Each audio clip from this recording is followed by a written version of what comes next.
Welcome to another episode of Value-Based Care Insights. I'm your host, Daniel Marino. As we've talked about on the program many times, as healthcare providers, as health systems, hospitals start to engage in their strategic plans, not only is it important to consider all of the elements that will drive the success for growth of the organization or alignment or partnerships, if you will, you also have to really give some consideration to development of the leadership team.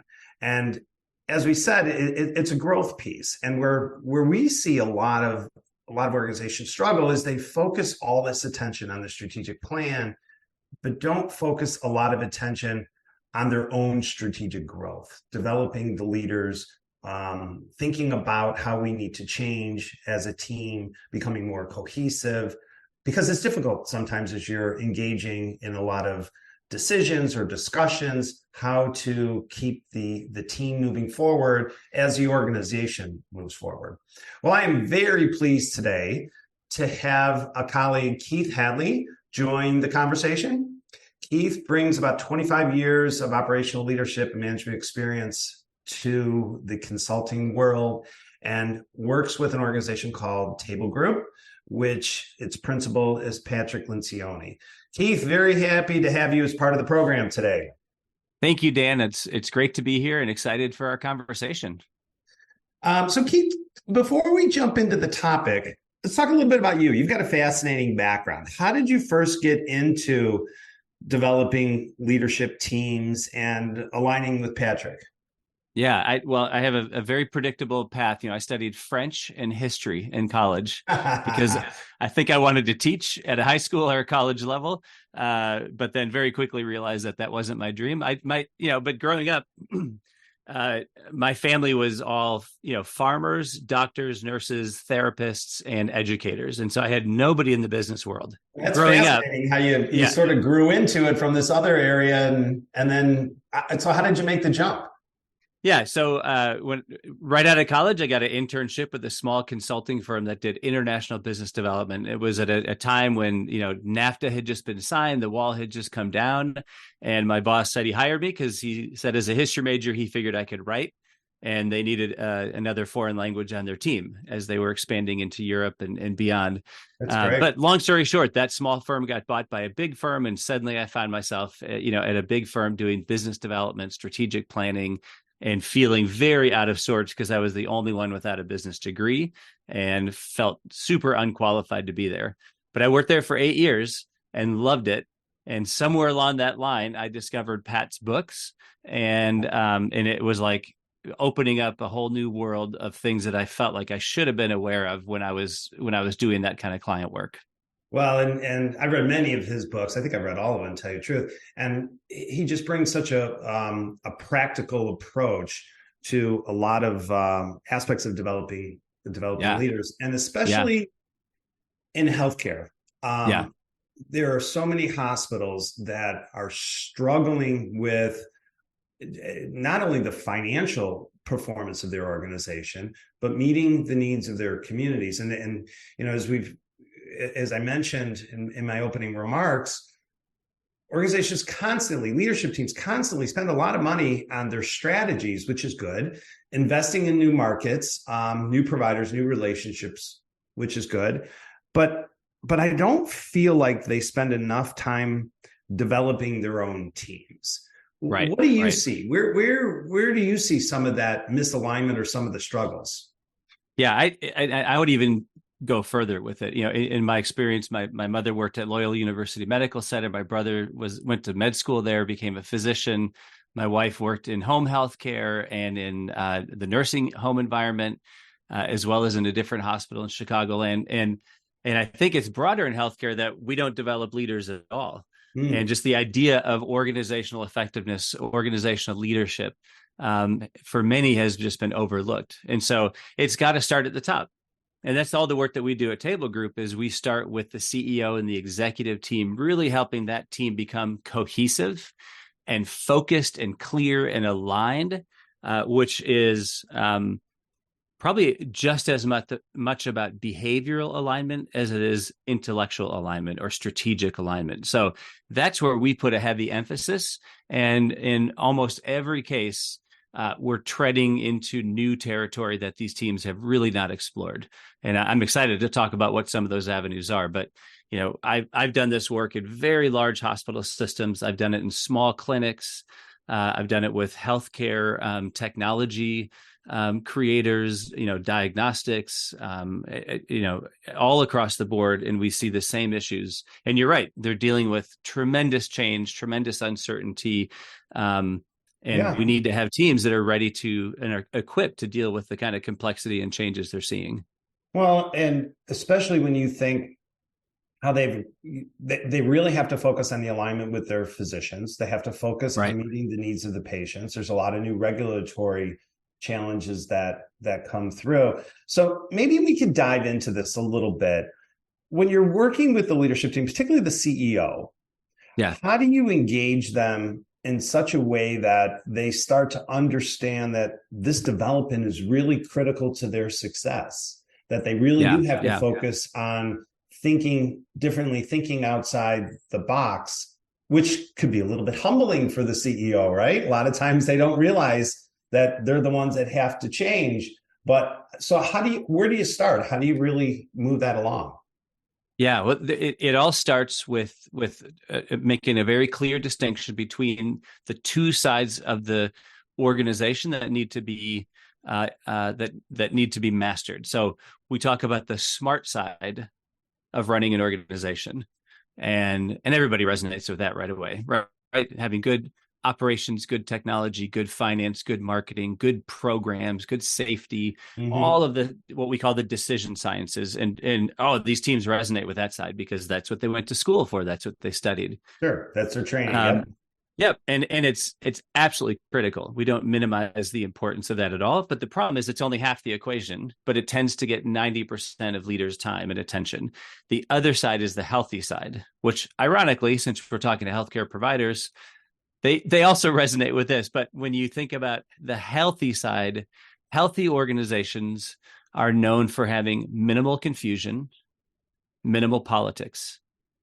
And as a result, have maximum levels, or they've maximized their level of productivity and morale. And if you think about productivity and morale in the typical healthcare system today, it's at an all-time low, even though the work they're doing is so important and that the purpose of the organization is so obvious. And yet we have people frustrated. We have people confused. We have conflicting priorities, limited resources against massive goals and objectives that have been established, incredible pressure for talent to retain our best talent. So these are stressed out environments. So we ask, what are people confused about around here? And it's the same list: goals, priorities, decision rights. Well, that alignment. What's my job? Yeah, you can see that alignment necessarily isn't there. The clarity isn't there. Right. How much does communication transparency fit in the equation? Particularly when you talk about the senior leaders and maybe then their junior leaders underneath that. Is it that the goal hasn't been clearly defined, or is it more so around the goal, the vision, et cetera, has not been communicated? I think it's both. And I think one of the reasons leaders don't communicate clearly is because they really haven't gotten clear themselves. Right. So if we haven't really put in the time to get crystal clear, it puts tremendous pressure on our messaging to come up with something that sounds good, but really isn't communicating very clearly at all. And so when we think about a healthy organization that's minimized confusion, that means we have to maximize clarity. And it also means we have to maximize or minimize politics. And politics in organizations can be very damaging. And we're not talking about things like sabotage. We're thinking of things like the meeting before the meeting after the meeting, saying one thing in one room and another thing in a different room, or changing what you're going to say based on who's in the room. And so the communication from the top gets very muddy very quickly, just one layer out from that executive team at say team 2 level. So we talk about team 1 is the team at the top, team 2 That's where you immediately get into functional leadership. And already at team 2, we're getting slightly different versions of messages. Yeah. And it's Yeah. because we haven't put in the time to get clear at the top. And often we haven't put in that time because we're dealing with some politics, some internal, some misalignment between functions at the top. Yeah. If you're just tuning in, I'm Daniel Marino. You're listening to Value-Based Care Insights. I'm talking today with Keith Hadley around developing strong leadership, cohesive teams, aligning that with strategic plans. So Keith, when you think about those key elements that are really that really drive a cohesive team, allowing them to align with their strategies, manage some of the challenges that they have, so forth. What are some of those key elements that you focus on with the teams? Yeah, so we talk about 4 disciplines. And the first discipline, and they're truly disciplines, just like physical health is a function of disciplines. You got to eat right, you got to exercise, get good sleep. It's not that we don't know that, we just don't do it as a discipline. So That's organizational health disciplines. By the way, we asked that, one of my colleagues was at Mayo Clinic and asked, a room of about 100 physicians, like, hey, how many of you in the last 24 hours have done all 3 of those? And not a single hand stayed up. So, when we're talking even to physicians, they realize, physical health is harder than it looks. So organizational health, though, is 4 disciplines. It's really simple, but it's just really hard to do. So the first discipline is about building a cohesive team. And that's, a cohesive team is one in which we can trust each other enough to have really honest, good conversations leading to stronger decisions that we can hold each other accountable to, all focused on the shared result of the organization. And that's Pat Lencioni wrote about that in his book, The 5 Dysfunctions of a Team: Trust, Conflict, Commitment, Accountability, Results. That's the first discipline. And Dan, you know how hard it is to stay cohesive and aligned with just one other person. I think of a marriage. Just staying cohesive. You have good days and bad days. And now you have maybe a team of 8 or 10 people. And to try to help that team stay and maintain their cohesion is hard. So it's active work. Second discipline is all around creating clarity. So the organization needs answers to 6 critical questions. And every time we've done this work in hospitals or in healthcare systems, everybody has an answer. That's not the problem. And the answers are right. That's not the problem. Everybody at that table is too well informed to have wrong answers. Mm-hmm. The problem is they just don't have the same answer. Yeah. And so 6 critical questions. Pat wrote about that in the book, The Advantage. And it's, why do we exist? How do we behave? That's our core values and our core purpose. Right. So that clarity of the team becomes really critical. Oh, yeah. To drive into that cohesiveness as well as in your decision making, I would assume. Totally. So we need to be clear at the top 2. Why do we exist as an organization? How do we behave? For most hospitals and healthcare providers, that's a pretty easy set of statements. But even as easy as it is to understand, we need the same answer. The next 2 get pretty tricky, though. What do we actually do? And how will we succeed? And this gets into the choices that we make around what's included in the scope of our work. And there's a lot of changes happening there.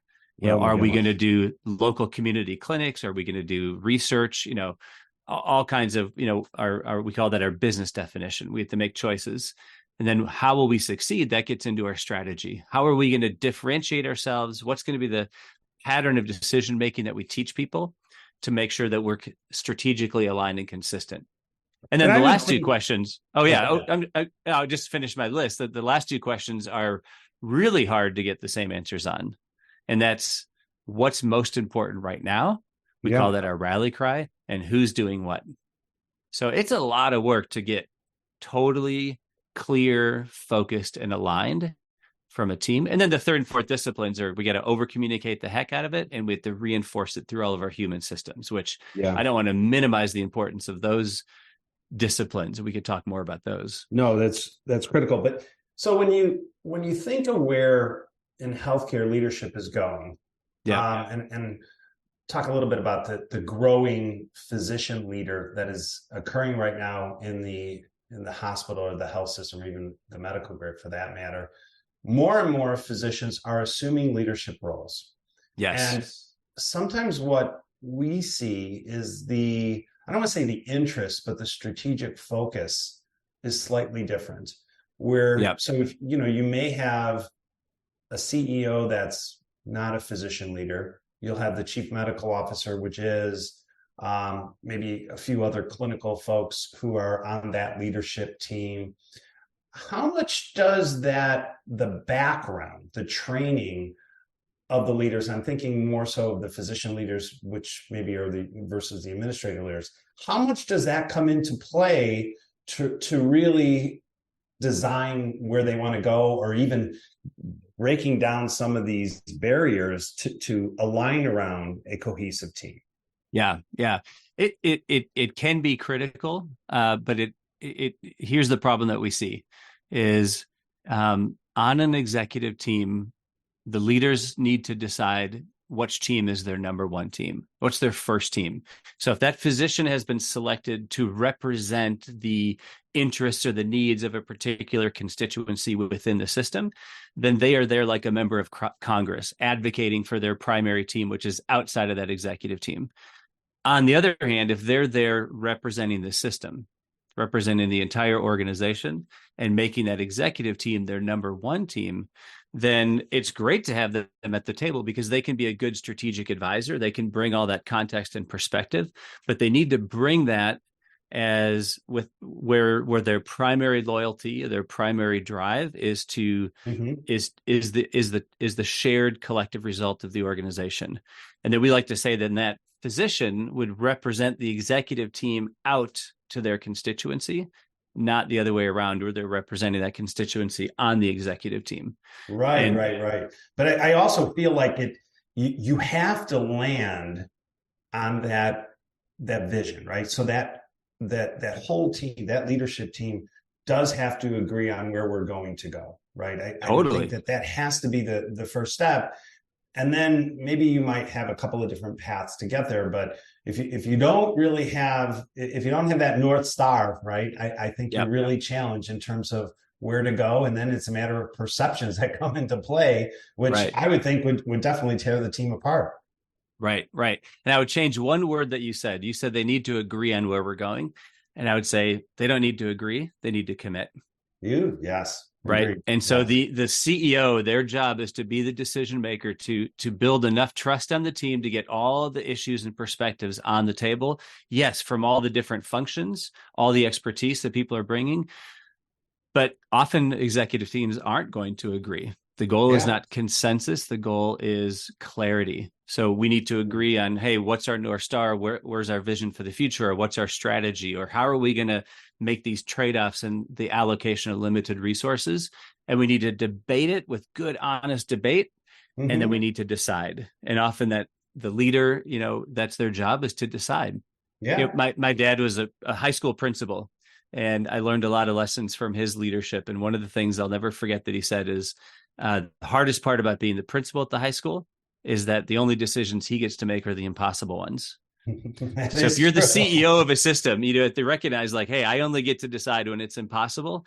And I'll tell you what's impossible is that when you have a team of highly trained, highly skilled, well-meaning, leaders around a table and they do not agree, your job is to get all the issues on the table, listen to the various points of view, and then make a decision. And then ask the team for and expect their commitment.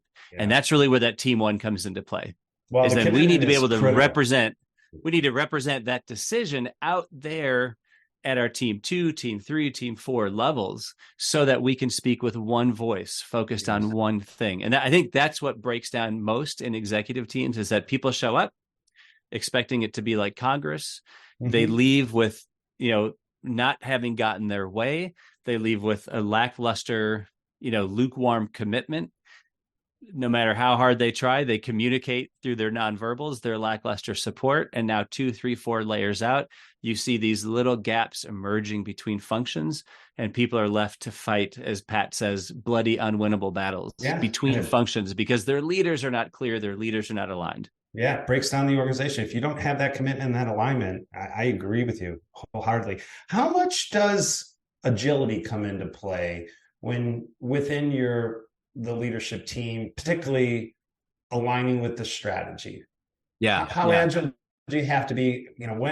When do you need to pivot, if you will? Yeah. Yeah. The military has this great rule of thumb. It's called 70%.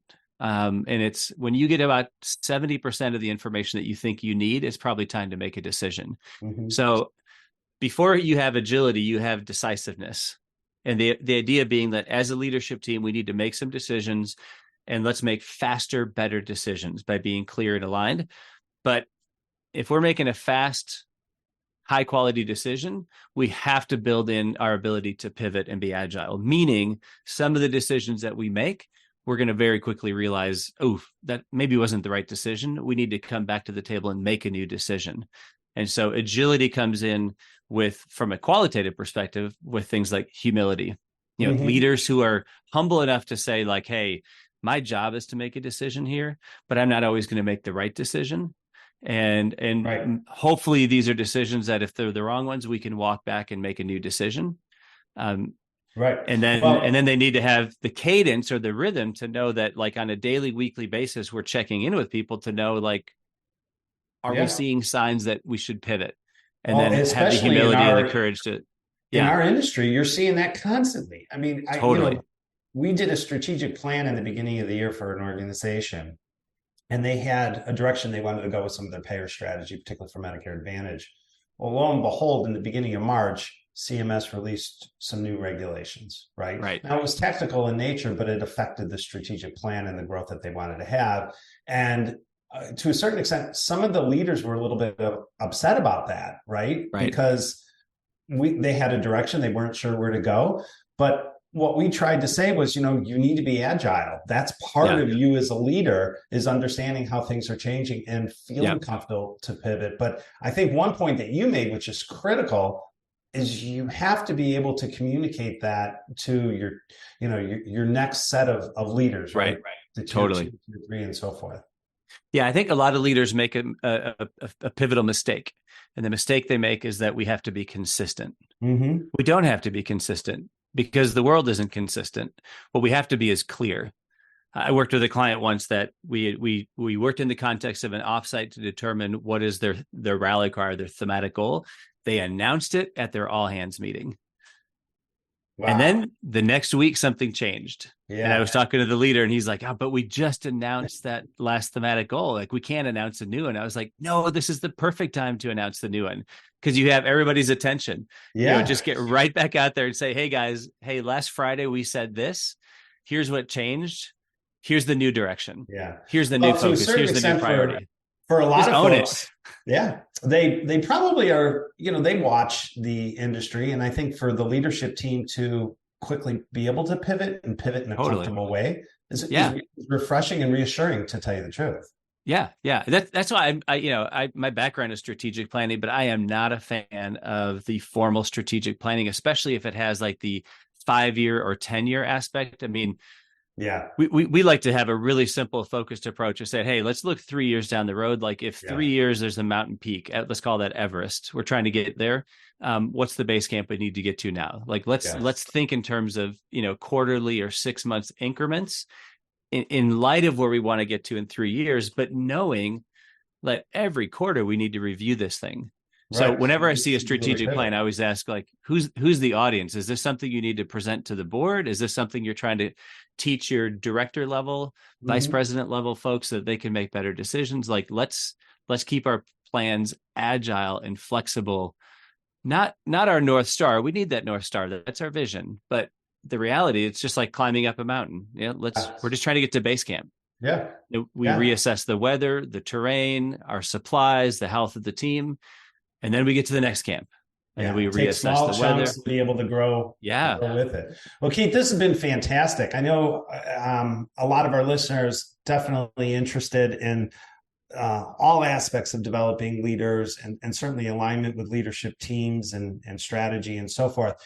If our listeners want to hear a little bit more, how can they get in touch with you, or what are other resources that you have available?